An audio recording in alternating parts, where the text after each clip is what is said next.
While installing new flooring in our kitchen, my wife didn't realize I was under the sink cabinet when her sister came over. "Have you told him you're moving out next month?" her sister asked.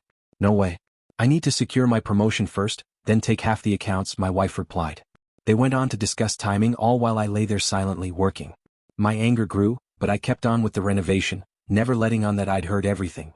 5 days later she regretted every word she'd said. "This is all still fresh, hurts like a hammer dropped on my thumb, but I need to get it off my chest. Buckle up because this isn't a quick fix job." My wife, Charlotte, and I have been married for 7 years. We bought our starter home 3 years ago.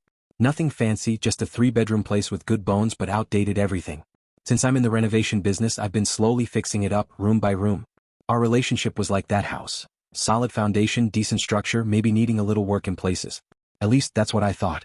Last month, Charlotte kept hinting that she wanted the kitchen done before summer. I noticed she'd been acting differently, working late, glued to her phone, taking calls in another room. Typical suspicious behavior, but I chalked it up to stress from her upcoming promotion. Like an idiot, I figured finishing the kitchen would make her happy, prove I was committed to our future. So, last Saturday I started tearing out the old vinyl flooring, ugly, peeling stuff from the 90s. The plan was to install those vinyl planks that look like hardwood. Charlotte had picked the color herself, excited about how it would match the new backsplash we'd chosen. I'd already finished most of the demo work and was working on the plumbing under the sink, adjusting pipes to fit the new cabinet depth. I was lying on my back, half inside the sink cabinet with my tools spread around me, when I heard the front door open. Charlotte wasn't supposed to be home until after lunch. She'd gone for brunch with her sister, Hannah. They came in laughing about something, clearly not expecting me to be within earshot. I was about to call out when I heard Hannah ask, "Have you told him you're moving out next month?" My whole body went cold, like someone had dumped ice water down my spine. I froze, wrench in hand, barely breathing. Charlotte's laugh made me sick. "No way. I need to secure my promotion first, then take half the accounts." Her voice was like nothing I'd ever heard before, calculated, cold. "The timing has to be perfect. If I leave before the promotion goes through, I might not get it. But once I do, that's an extra 20 grand a year in my pocket." Hannah asked if she was worried I'd figure it out. Charlotte just scoffed, saying I was too busy playing with my tools to notice anything. Said I was predictable, that I'd be crushed but wouldn't fight back. Then they went on to discuss logistics. Charlotte already had an apartment lined up, had been slowly moving personal items to Hannah's place, and had a separate bank account I knew nothing about. 7 years together, and she was talking about me like I was some clueless fool she'd been putting up with. The rage that built inside me was unlike anything I'd ever felt. My hand gripped the wrench so hard. But I didn't move. I didn't make a sound. Some instinct told me to stay put, to gather every piece of information I could. They moved into the living room, their voices fading but still audible. Charlotte was anxious about the joint accounts, wondering how to take as much as possible. Hannah suggested talking to her friend who had cleaned her ex out good during their divorce. They discussed timing like it was a strategic operation. Charlotte wanted to wait until after her parents' anniversary party next month so it wouldn't ruin their celebration. How considerate. I lay there for what felt like hours but was probably only 20 minutes, until they decided to head back out to continue their shopping day. When the door finally closed, I crawled out from under that sink feeling like my chest had been hollowed out with a rusty spoon. You know what the worst part is? We've been talking about starting a family. I had been saving for fertility treatments because Charlotte has PCOS. 15 grand was sitting in an account specifically earmarked for our future family, a family she knew would never exist. I wandered around the half-demolished kitchen, my mind racing. My first impulse was to pack my things and be gone before she got home, or to confront her the second she walked through the door. But something held me back. The more I thought about her smug certainty that I wouldn't fight back, that I was too predictable, the more determined I became to prove her wrong. So, I did the hardest thing I've ever done. I went back to work. I funneled every ounce of rage into that floor installation. By the time Charlotte came home around 6 p.m., I had half the new flooring laid, working with such mechanical precision it was the only thing keeping me sane. She walked in all smiles, commenting on how good the floor looked. Asked if I wanted to order takeout since the kitchen was torn up. I smiled back and said sure. That night felt surreal. We ate Chinese food on the couch, watching some Netflix show I couldn't even focus on. She cuddled up next to me like everything was normal. She even initiated sex later, which now makes me wonder if it was guilt or just her keeping up appearances. I went through the motions, feeling nothing but disgust and rage. Every touch, every fake smile, it was like sandpaper against my soul. But I played my part, told her I loved her before we fell asleep, all while silently vowing she'd regret every word I'd overheard. Sleep wasn't happening.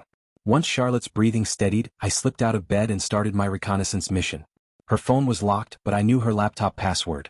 Nothing suspicious in her emails that I could access. But then I checked our joint accounts online and noticed regular transfers of $200, $300 to her personal account over the past few months. More than the usual spending money she kept separate. Small enough that I hadn't noticed, but it added up to thousands. I took pictures of everything with my phone. Documentation would be key. By 3 a.m. I was sitting on our back porch texting my buddy Andrew. Need to talk ASAP. Marriage emergency. Not joking. He responded immediately despite the hour. Tomorrow lunch. The usual spot. The next morning I was back at the flooring installation before Charlotte even woke up. Acting normal was the hardest job I'd ever done. Harder than any renovation I've tackled. She kissed me goodbye, told me she was so lucky to have such a handy husband, and headed off to work. The second her car pulled away, I collapsed against the new cabinets, shaking with anger and betrayal. But I refused to be the predictable fool she thought I was. The renovation would continue exactly as she wanted, perfect, beautiful, everything she dreamed of. And while I worked, I'd build something else too. The perfect plan to make her regret ever thinking she could discard me like outdated vinyl flooring. By Sunday night, I had most of the flooring installed. The physical labor helped me process the shock. Every nail I drove and felt like I was securing a piece of my resolve. Every measured cut a calculated step in my emerging plan. Charlotte was all compliments and affection, even brought me a beer while I worked, talking about how excited she was for the finished kitchen. Monday was when things really started to shift into gear. Lunch with Andrew was exactly what I needed. We met at our usual sandwich spot, and the second I told him what happened, his concern turned to fury on my behalf. You gotta hit back harder than she expects, man, he said between bites. She thinks you're predictable. Show her how wrong she is. We spent the lunch break outlining my next steps, separating finances, documenting everything, consulting a lawyer before she could make her move. Andrew's brother went through a nasty divorce last year, so he had the playbook ready. His main advice was simple: don't show your cards too early. Get everything lined up first. The element of surprise is your only advantage right now. I went back to work on the renovation that evening with renewed purpose. Charlotte texted that she'd be home late. Work dinner, she called it. Yeah, right. I used the time alone to start making moves. First, I called my bank and opened a new individual account. Second, I scheduled a consultation with a divorce attorney Andrew recommended for Wednesday during my lunch break. While installing the last section of flooring, I found Charlotte's old journal behind the refrigerator. It must have fallen back there during the initial cabinet removal. I'm not proud of it, but I read it. Entries from the past 2 months confirmed everything. She'd been planning this for a while. Writing about feeling stuck and ready for her next chapter. Mentioning some guy from work named Russell multiple times. Nothing explicitly stating they were having an affair, but enough innuendo to make it clear something was happening. The entry that really hit me was dated just 3 weeks ago. Talking about fertility treatments again. Feel guilty, but what's the point in starting that process when I'm leaving? Would just complicate the exit plan. Better to keep stalling. That night, when she came home smelling faintly of wine and wearing makeup that had been refreshed, I almost lost it. Almost threw the journal in her face and watched her world implode. But I remembered Andrew's advice: strategic patience. Let her believe her plan was working while I dismantled it piece by piece. Kitchen's looking amazing, babe, she said, kissing my cheek. You're so talented. This is going to add so much value to the house. The irony wasn't lost on me. Value she planned to cash in on without me. Just want you to be happy, I replied, the words tasting like ashes in my mouth. I was happy she could lie right to my face without a flicker of remorse. So happy with you. I nodded and turned back to my work, unwilling to meet her gaze for fear my expression would betray everything. That's when I decided this renovation would be my masterpiece, and my revenge would be just as meticulously crafted. Tuesday morning, Charlotte left for work early for a big presentation. I called in sick to my own job and spent the day gathering intel and preparing. I photographed all our important documents, made copies of tax returns, and took inventory of everything valuable in the house, noting dates of purchase and approximate values. I checked all our account balances and took screenshots. By Tuesday night, I had a complete picture of our financial situation and was refining my strategy. The kitchen was nearly done, just needed to install the new sink and finish the backsplash. Charlotte was over the moon with compliments when she got home, talking about hosting a dinner party to show off my hard work. The audacity was breathtaking.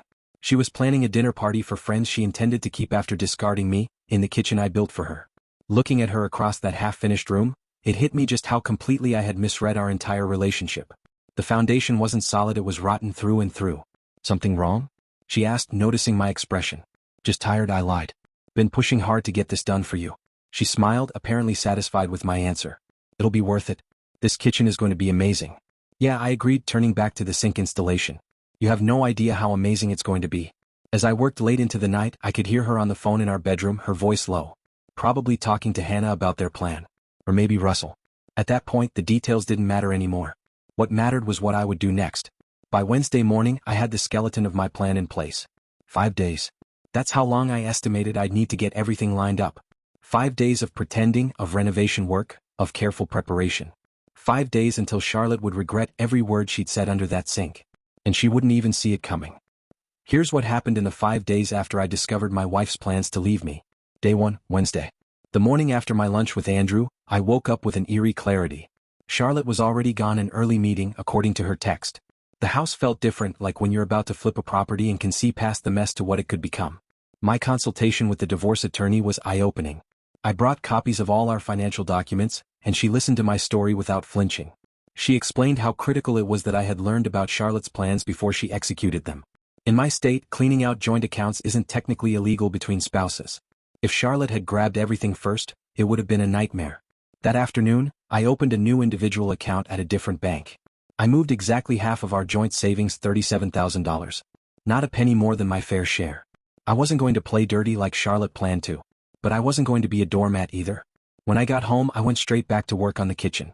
The backsplash tile was a complicated herringbone pattern Charlotte had picked out, labor-intensive as hell, but it would look amazing once finished. Charlotte came home around 7, carrying takeout again.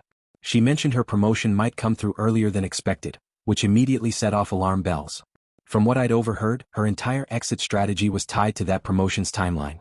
She showed me some shoes she'd bought online, the third pair this month. The old Charlotte was careful with money. This new Charlotte was living like the joint accounts were already hers alone. Once I heard her go upstairs, I texted Andrew an update. He replied immediately, "Good first steps. Tomorrow we go nuclear on Operation GTFO. Day 2, Thursday." Day 2 was all about documentation and gathering intel. Yeah, I know how that sounds, but when your wife is plotting to clean you out, you get intense about it. I photographed everything valuable in our house before Charlotte was even up, creating a spreadsheet that noted when each item was purchased and by whom. While Charlotte was in the shower, I quickly checked her planner. There was meeting with Janine. 1 p.m. Janine was her friend who'd gone through a divorce. The same friend who, according to Charlotte's sister, had cleaned out her ex good. Around noon, I installed a parental monitoring app on our shared laptop. Charlotte used it far more than I did, and I needed to know what she was planning. By mid-afternoon, I'd finished the backsplash and was installing the new cabinet handles. Charlotte had picked out matte black ones that cost way more than they should have. Andrew came by after work with beer and pizza. We sat on the back deck where the neighbors couldn't overhear, and I brought him up to speed. I asked if I was overreacting. Andrew just gave me this look like I was being the world's biggest dumbass. He reminded me about her secret bank account, the planned apartment, the hidden moving of personal items to her sister's place. When we heard Charlotte's car in the driveway, Andrew left through the back gate. Charlotte walked in almost giddy. She came up behind me, wrapped her arms around my waist, and said the promotion was basically a done deal. She'd likely have the official offer by Monday or Tuesday next week. That night, as we lay in bed, Charlotte snuggled up against me like everything was normal. She asked if the kitchen would be done by Saturday for a potential get-together. I told her it would be done tomorrow, actually ahead of schedule. After she fell asleep, I checked the monitoring app. There were new emails between Charlotte and Hannah discussing the apartment lease. Charlotte had signed it yesterday. Move-in date was set for exactly 4 weeks from now. Day 3, Friday. Friday was all about grinding through the last details. I had most of the kitchen done, but there were still finishing touches under cabinet lighting, caulking, final paint touch-ups. First, I went to our safe and removed my grandmother's jewelry that Charlotte sometimes wore. Family heirlooms that were never technically hers. I packaged them carefully and drove them to my parents' house for safekeeping. Next, I went to the bank and closed our joint credit card account. I opened a new one in just my name at a different bank. While I was out, I called the fertility clinic and explained that I needed to close our account.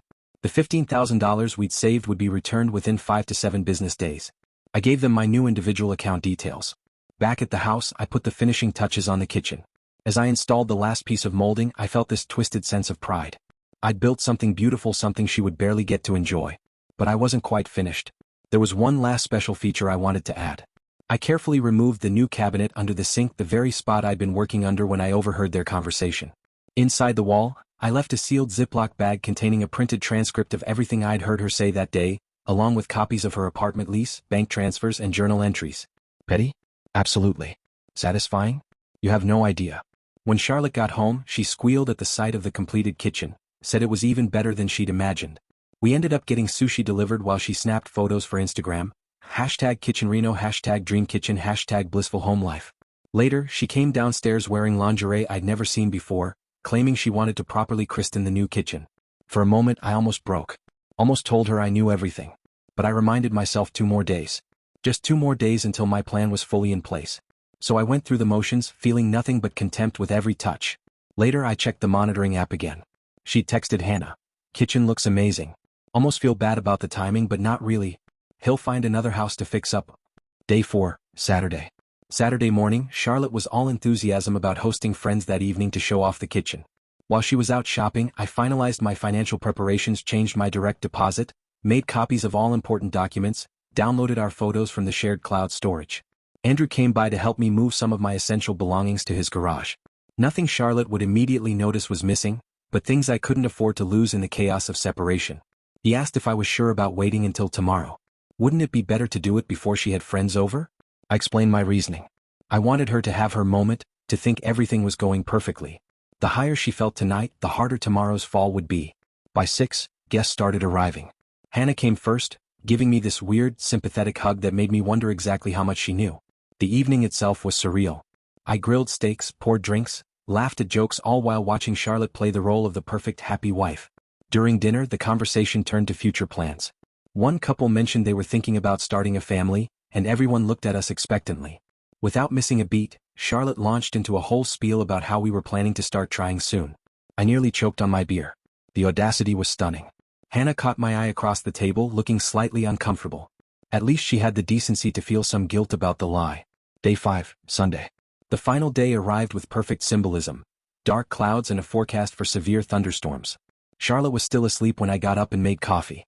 I sat at our kitchen island, admiring my handiwork one last time. I'd planned every detail of this day. Charlotte's parents were coming over for lunch, her idea, not mine. She wanted to show them the kitchen. Everyone who mattered to her would be there to witness what came next. As I sipped my coffee, I felt strangely calm. The panic and rage had hardened into something cold and resolved. I was no longer hanging drywall in a storm. I was installing the final, perfect piece of crown molding on a masterpiece of revenge. Charlotte finally came downstairs around 9, yawning and asking if I'd made enough coffee for her.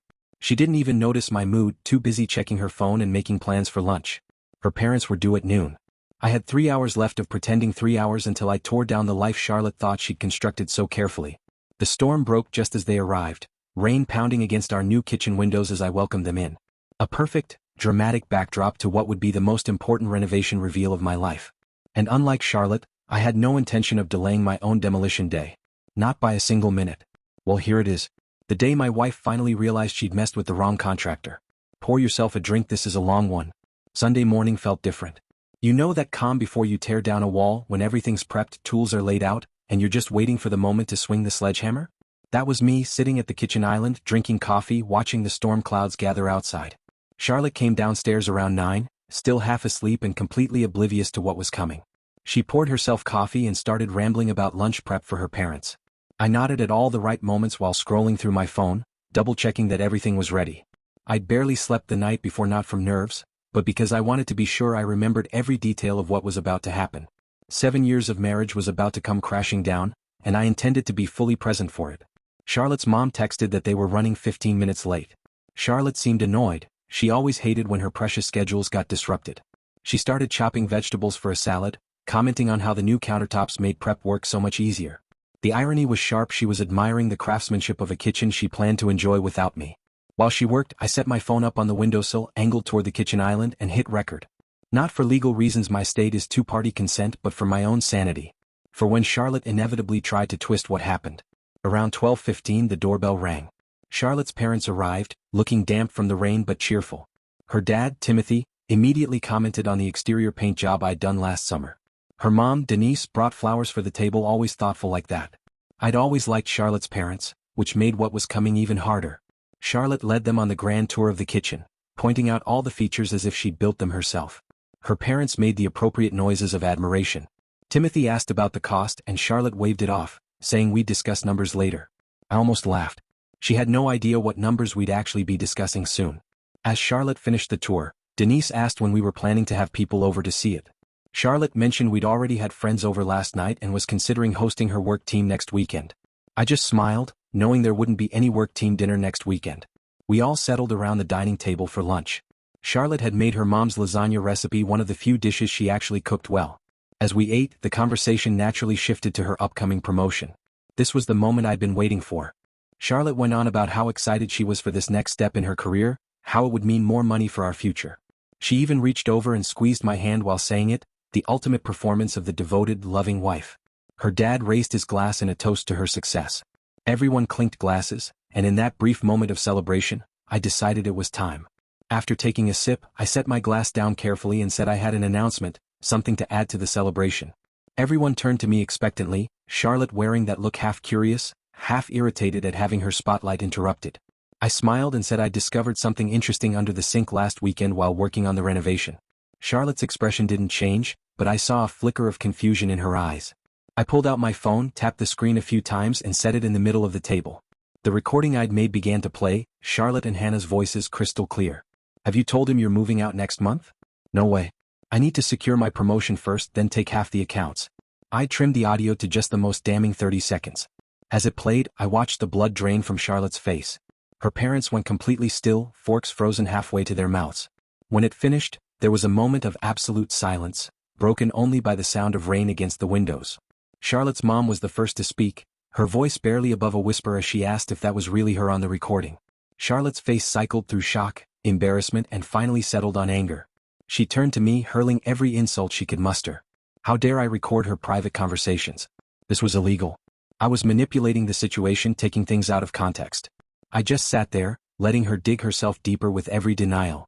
When she finally ran out of steam, I calmly explained that I hadn't recorded their original conversation. I'd been under the sink working when they came in. I'd heard every word as it happened. Her dad pushed his plate away and asked Charlotte if it was true. Was she really planning to leave? Had she already rented an apartment? Was she planning to clean out the accounts? Charlotte started crying, but not genuine tears. They were the same manipulative tears she'd used before when caught in lies. She claimed I was a terrible husband, that I'd neglected her for years, that I was emotionally unavailable, accusations that seemed to come out of nowhere. Her mom reached across the table and took her hand, asking why Charlotte hadn't said anything to them about problems in our marriage. Charlotte stammered something about not wanting to worry them, clearly trying to salvage the situation and twist herself into the victim. That's when I laid out everything else I'd discovered. The secret bank account, the apartment lease she'd signed, the jewelry and personal items she'd already moved to Hannah's place. The texts and emails detailing how Charlotte planned to maximize what she could take from our joint finances only deepened the horror on her parents' faces. With each revelation, her dad shook his head in disbelief, and her mom's tears streamed down her face. Charlotte made one last, desperate attempt to flip the narrative, accusing me of having someone else on the side, that it must be why I was doing this. I just laughed and pulled out my phone again, scrolling to the screenshots I'd taken of her texts with someone named Russell from her work. Nothing outright stating an affair, but the flirtatious messages were enough to suggest something inappropriate was going on. That's when her dad stood up. He's an old-school guy with a strong moral compass. He told Charlotte that he and her mother needed to leave and take some time to process everything. The disappointment in his eyes was devastating, not for me, but for Charlotte, who had always been Daddy's perfect little girl. As they gathered their things, her mom hugged me and whispered she was so sorry. Her dad shook my hand firmly and said he'd call me later. Neither of them could bring themselves to look at Charlotte. The moment the door closed behind them, Charlotte's fake tears dried up instantly. She went straight into attack mode, screaming about how I'd ruined everything, how I had destroyed her relationship with her parents, how I'd never understand why she needed to leave. I just stood there, oddly calm as she unraveled. When she finally paused to catch her breath, I told her I had one more announcement. While she'd been planning her exit strategy, I'd been implementing mine. I explained that I'd already moved half of our savings to an account in my name only. I'd closed our joint credit cards. I'd contacted the fertility clinic and redirected the $15,000 we'd saved for treatments to my personal account. I documented every valuable item in the house with proof of purchase and ownership. Her face shifted from rage to panic as she realized what all of this meant. Her entire plan to blindside me and drain our finances had been completely derailed. She grabbed her phone, frantically trying to check our accounts. Her hands were shaking so badly she dropped it twice before finally managing to log in. I watched as the reality sank and half of our money was already gone. Legally gone. Moved to accounts she couldn't touch. That's when her tactics shifted again. Suddenly she was sobbing, insisting it had all been a mistake. That she'd been confused and scared about our future. That Hannah had been putting ideas in her head. That she never actually planned to go through with it. I asked her about the apartment lease, the secret bank account, the personal items she'd already moved to Hannah's place. She had no answers. In what had to be her last act of desperation, she stepped closer, placing her hand on my chest. She said we could work through this. That she was sorry and wanted to try again. That the promotion would mean more money for both of us. I stepped back and told her I'd already consulted with a divorce attorney.